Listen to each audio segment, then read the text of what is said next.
Hi everyone, welcome back to It's All Light. I'm your host, Natalie Bob Brazier, and I'm so excited to bring back the series Chat with Nat. Once a month or every 3 episodes, I come on and I just share things I'm learning, important things that I think could bless your life, and really it's pretty random, but I hope something I say can help you in your life. And yeah, I just want to share some things I've been learning, give some updates, and share a little bit about who I am. So this one won't be too long, but without further ado, today's topics.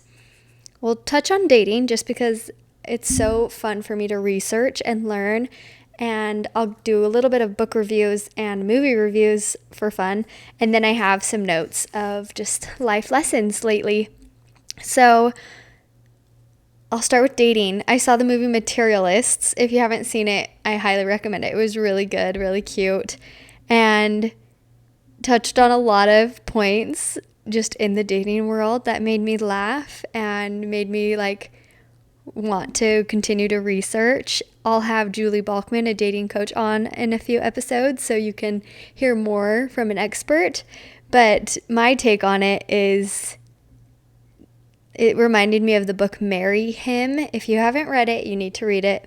And it just helps you realize what's the most important in life. And right now I'm reading the 7 Principles for Making Marriage Work. I'm at the very beginning, so more on that to come. But nothing teaches you better than actual experience, which I will touch on that a little bit later. So other books I've been reading that have been amazing lately, I joined a book club and it's been the best thing ever. And we read The Women by Kristen Hanna. Highly recommend. Super good. Taught me a lot about the Vietnam War. And we also read the cutest book, The Great Big Beautiful Life by Emily Henry. And I highly recommend it. It was so sweet and it had a good moral story. And I read Lakeshire Park. I need to pull up my Goodreads because I want to make sure I get these names right. But you could look up my Goodreads. I can put the link in the show notes. And there's just so many fun books to listen to. I feel like it just kind of elevates my day a little bit when I can turn on a fun book on my long drives. I've also been trying to get back into listening to certain podcasts. There's great Come Follow Me podcasts and stuff like that. Okay, back to my read list of books recently. Highcliffe House, I loved. We listened to Little Women, or read Little Women, so good. I read the book So You're in Love, Now What? 20 Questions and Answers to Help You Make the Marriage Decision. That one was so good. I almost want to read it again just because it talked a lot about personal revelation as well as sticking to good values. We read a book called Miss Adeline's Match, Tress of the Emerald Sea by Brandon Sanderson, and they were all so much fun, all so different. And right now we're reading East of Eden. Anyways, there's a quick update on books. Oh, and we read The Blue Castle. That one was good too. And the Guernsey Literary and Potato Peel Pie Society. Loved. Okay, so those are a lot of the books we read recently. And if you need more recommendations, I could tell you more. Another one kind of about marriage was called East Winds. I might have mentioned it on another podcast a while ago, but great book. So there's a long list. I will write them in the show notes too if you didn't catch them, just because they're just some great books. And this is kind of like my little blog. If I had a blog, I'd write about it all. And I usually post on my Instagram, so you can see things there. Okay, so any other movies? Let's see. Materialists is the latest one. Mission Impossible is good too, but that's about it for movies. I did go through, me and my husband watched all the Lord of the Rings and all of the Hobbits movies, and they were really good. So that's that on the media side of things. Now into just life. So I've been married for 3 months now. 3 months on Saturday. Crazy. Time is going by so fast. And the faster time goes, the more I want to really just check in on my life and see if it's what I want what my daily life looks like is what my life I want to look like in the grand scheme of things. Okay, I said that really weird. But my vision for my life, I want to make sure I'm living in the daily moments. And I think sometimes we hit rocky points that kind of help us refocus on what is the most important. So really learning that right now. And I wanted to give a little bit of background into me, and not getting too personal. I wanted to share my journey. A lot of people ask this question to me, and it was just like how I knew I wanted to marry Sam, as well as like, I'm going to say what changed, but give you some context. We dated and broke up and then got back together and then got engaged and got married. And I just had the most unique experience because it feels so unique, but I think people just don't talk about the hard sometimes. So I wanted to just say it was hard for me in so many little different ways. It was a rocky road, figuring out what I wanted and what I felt like was good for my life. And it was really confusing at times, and it really took a lot out of me. I think most of 2024 was just pretty rocky, and looking back now, I'm pulling the lessons out of it and trying to blend them with all the new lessons through all the hard that I'm learning and figuring out right now. But yeah, so Sam and I dated for a year, and we mutually broke up. It just hit a breaking point. I think we both knew it wasn't it at the moment, and yeah, we broke up. We had Disneyland tickets the next week, so we still kept those. So then we really broke up, and for about 5-6 months, we weren't talking at all. I actually started seeing another guy, and then felt like I wanted to reach out to Sam, like maybe we should try again. And that's what we did. I reached out to Sam, and this is my biggest fault. I don't think through things, and not in a good or bad way, right? So I reached out to Sam.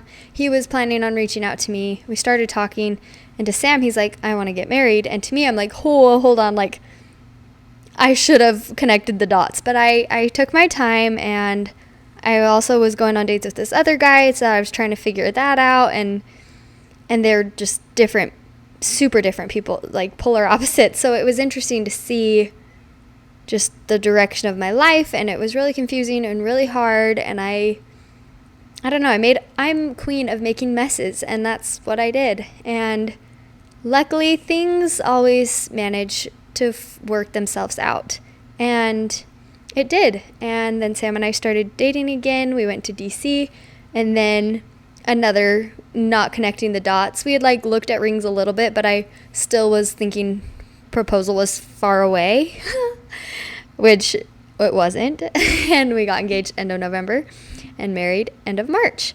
And being completely transparent, it was rocky, a lot of it. I mean, really good too, but just I think the weight of just having this be the biggest decision was so hard for me. I think my ADHD, my anxiety, it all kind of was playing a role, and I had the hardest time deciphering my feelings, as well as we all want some type of confirmation, and from God especially.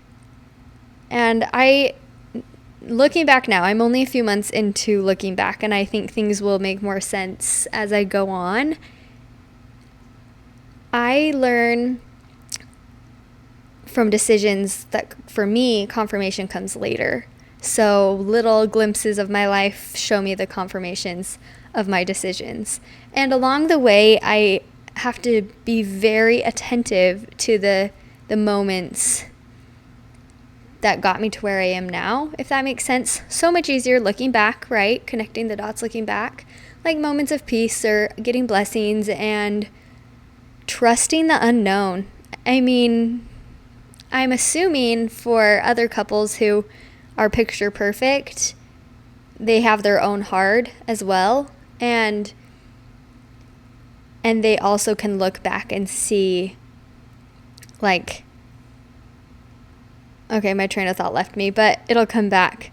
Long story short, there was a lot more hard in my story that I don't know if people just don't talk about, or if it was just hard for me because it's part of the lessons I'm learning in my life.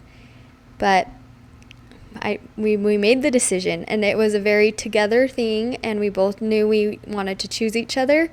And that choice, I mean, you hear this all the time from married people. It's like you just choose your choice every day.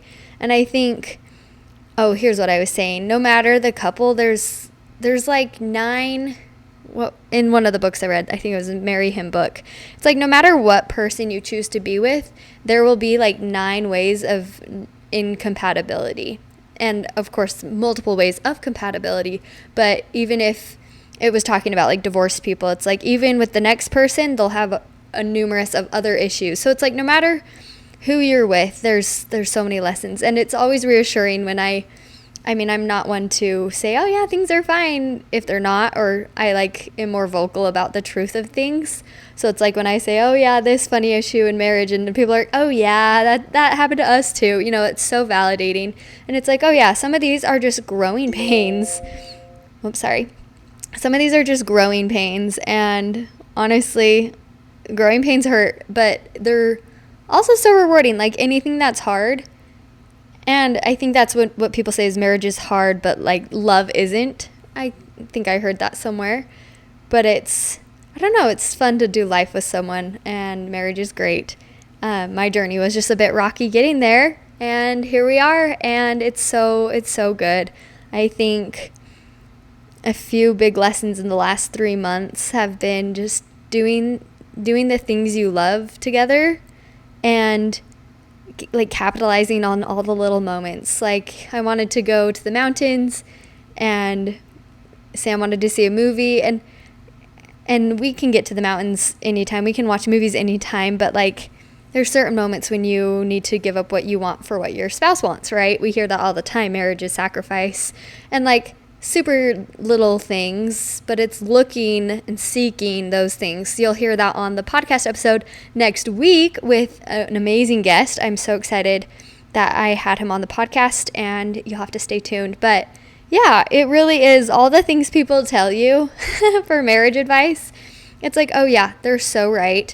And implementing it is really hard, can be really hard, at least for me. I'm like, okay, God has a lot to teach me because I feel so imperfect, even more so than I ever have, probably because I'm partnered with someone, if that makes sense. And I just feel like God is trying to teach me a lot of lessons, and these are lessons I could not have learned being single, you know? And yeah, it just is amazing, God's plan for us. I was so sad today. I recorded a podcast with another guest, and it was spotty service, and I lost the whole recording. Oh, I was devastated. She's willing to redo the interview, but I learned so much today just talking with her, and I cannot wait to have her share some things. But we were just talking about marriage and dating and relationships, because I would reach out to her with dating questions as I got older in my late 20s. I was like, this is hard, and I need help, and she would always just give me some counsel. But to everyone listening, you got this. And I'm going to just sneak peek into the future episode with my guest, Tammy. She said, pray for marriage. Like, if you want it, you should be praying for it. So pray for it in every prayer. And I do the same with things I want and things that I know God hears our prayers and he wants to help us with. So yeah, there's a lot of light in love, and in theme with this podcast, it's all light. It's also a play on words. It's all right. Like when you find light, my best friend sent me the quote the other day. We love Harry Potter, and it's happiness can be found in the darkest of times if only one remembers to turn on the light.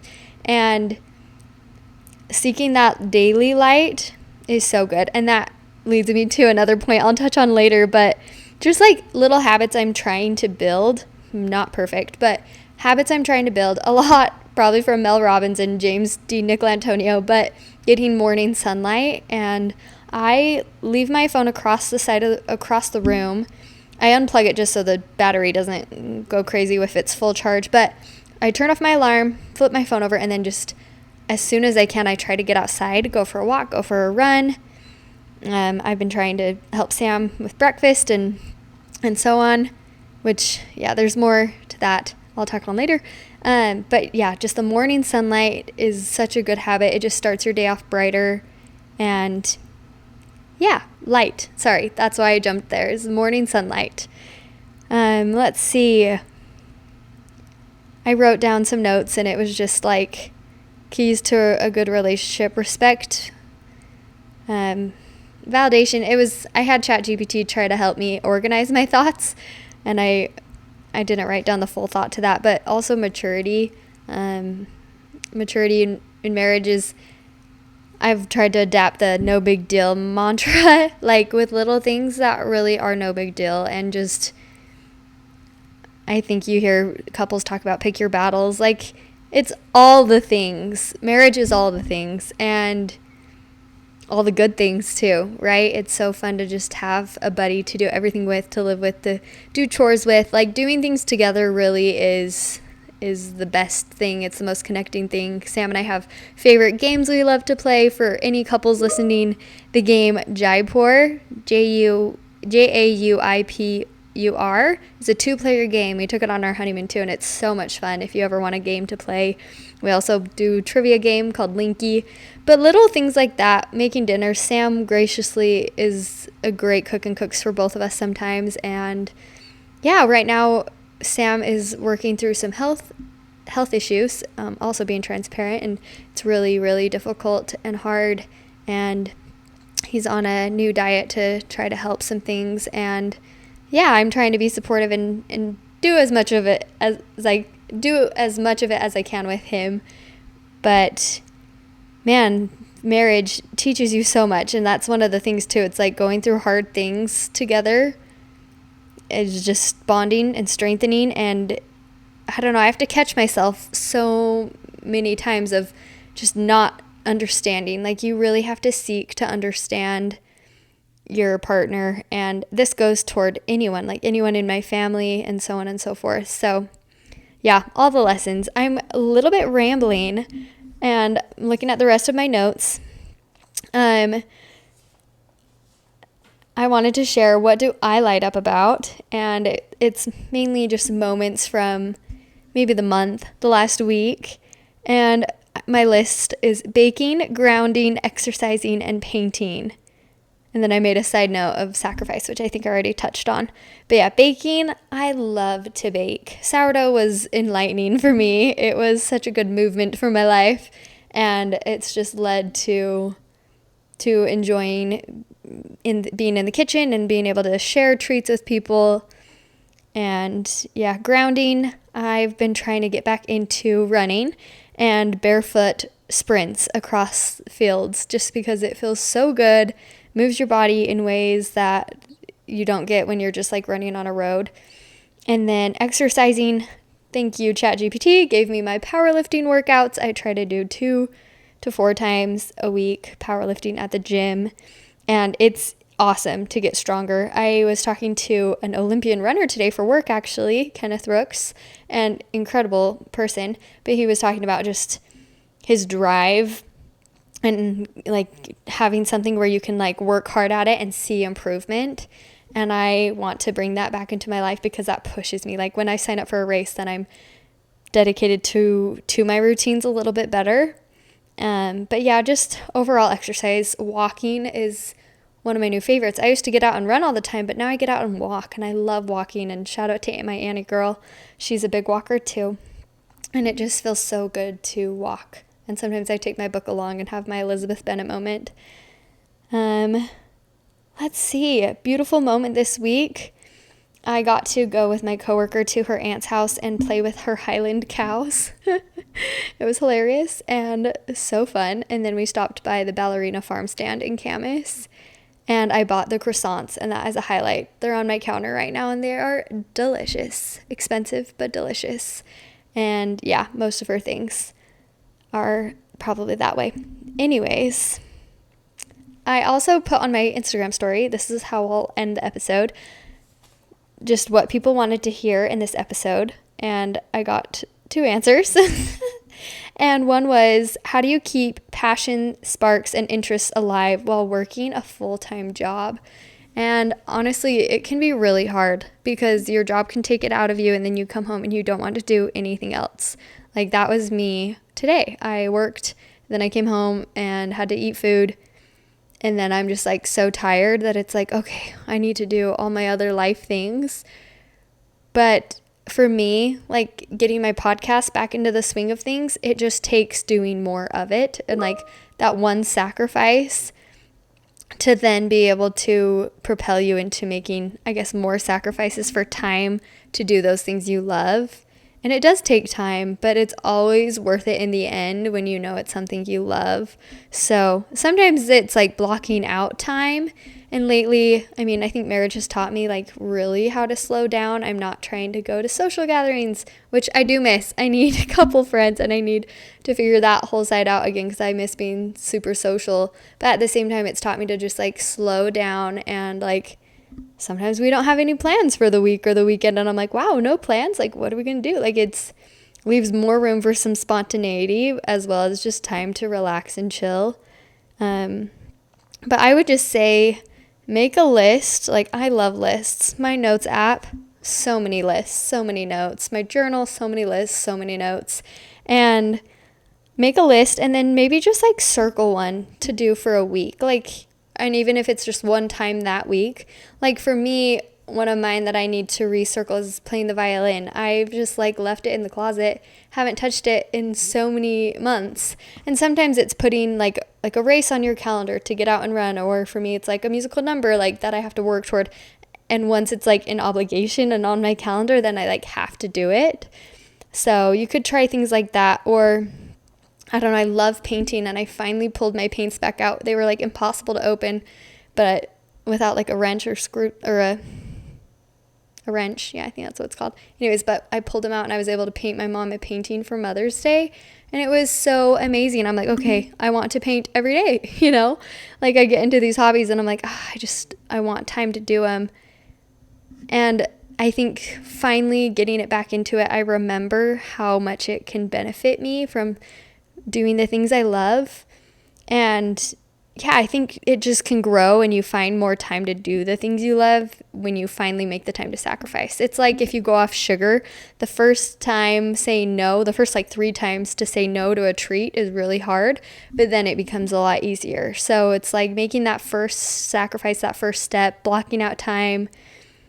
And sometimes it's hard to sacrifice something else, but honestly, it always is worth it. So make your list, circle one thing, do one thing a week, either block out time or sacrifice something else.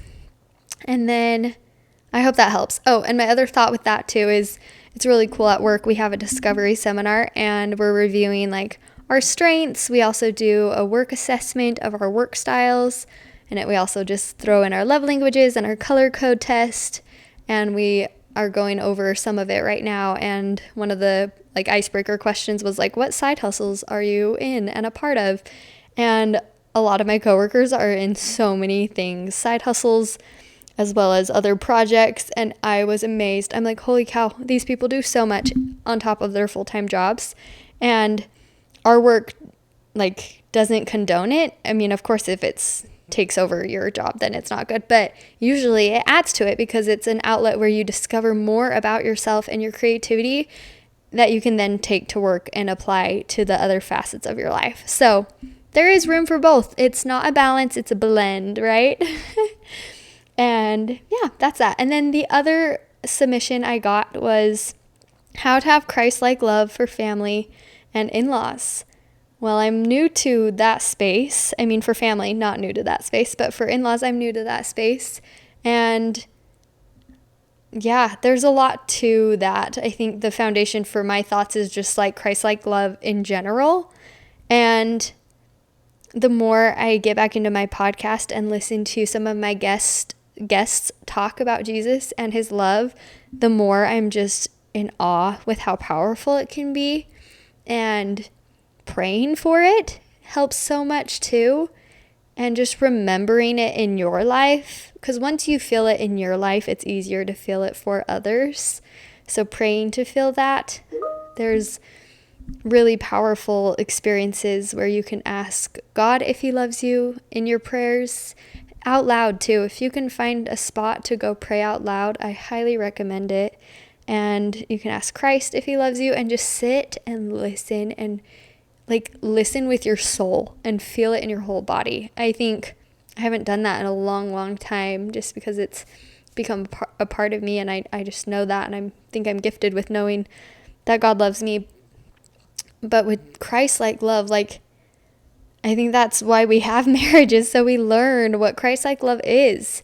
I mean, there's mistakes made every day, like so many dumb little things that I do, and I'm like, oh, Sam, so sorry. Like just so many dumb things, and sometimes I can be snappy or hormonal, just life, especially as a woman, and I don't know, I mean, even as a man too. I mean, no excuses. But I don't know, I've been really thinking about how can I pause a little bit better. I never think before I speak. It is just not, my brain just does not work that way, and I'm trying to find a way that I can help teach it and train it, because if I were to think a little bit before I spoke, I would be so less unkind. I would be so less unkind. I feel like sometimes I just say things and they're either sassy or snippy, and I'm like, okay, hold up. Like 10 seconds later, I'm like, why did I say that? That's not a good thing to say. And I think if I studied more about Christ, I would either remember to be silent, like sometimes not saying anything helps. I mean, don't stonewall, but like if you can't say anything nice, don't say anything at all type of thing. And then really just Christ loved unapologetically and unwaveringly. Like his love is so pure, and he can see right through things that would make you feel unlovable, I guess, or the hard things about you. Like even through all the mistakes, Christ just loves you. That's just a fact. And I think learning that, sometimes we make mistakes maybe so we can learn it, right? Like, oh, I can't believe I said that mean thing to my family. And then you say, okay, like Jesus would never say that. And why would I?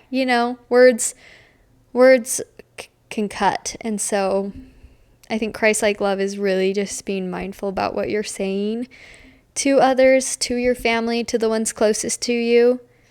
And this is mainly me just telling myself this. Like, I need to listen to this episode because I need to learn these things. I need to learn how to just love and not get caught up in the little things and get caught up in me, I guess. Because sometimes I think a lot of those stem from the expectations and things I feel in my head that things should be a certain way, or, it's so hard to let that go sometimes just because we've built it up in our minds so much. Well, sorry, I'm not giving a specific example, but for me personally, I build up a lot in my mind of how things should be or how I want them to be. And then when reality sinks in and doesn't match, it's really hard. And I think that might be the case for everyone, but for me especially, I'm such a dreamer that sometimes reality is just super hard for me. But when I can find that happy medium of just remembering what I'm doing, I guess, like just pausing, slowing down, right? Yeah, okay, my train of thought is dwindling with that. And that is all I had. I know that last thought didn't really make much sense, so I appreciate you all for enduring this little episode with me, and I hope something in it stood out to you. Above all, it really is the little things in every aspect of your life. It's the little things you seek out to do for your family and friends, seeking out to do something nice for them, always benefits everyone involved. It's the little things that you do in efforts probably at work, right? For me, it's like, okay, the little things I can do to be helpful here and here. And then it's the little things of doing what you love. Like, I know I'm my happiest when I'm baking, running, walking, reading, watching movies and incorporating those in my life. And it's the little things to keep us grounded and firm in our faith and beliefs. And those little things can sometimes be the hardest things. So I encourage you to maybe reflect on your priorities and your time. And yeah, with that, I wish you all a great week. And I'm so excited for next week's episode. Tune in and we will all talk to you soon. Remember, it's all light, and I'll talk to you soon. Bye.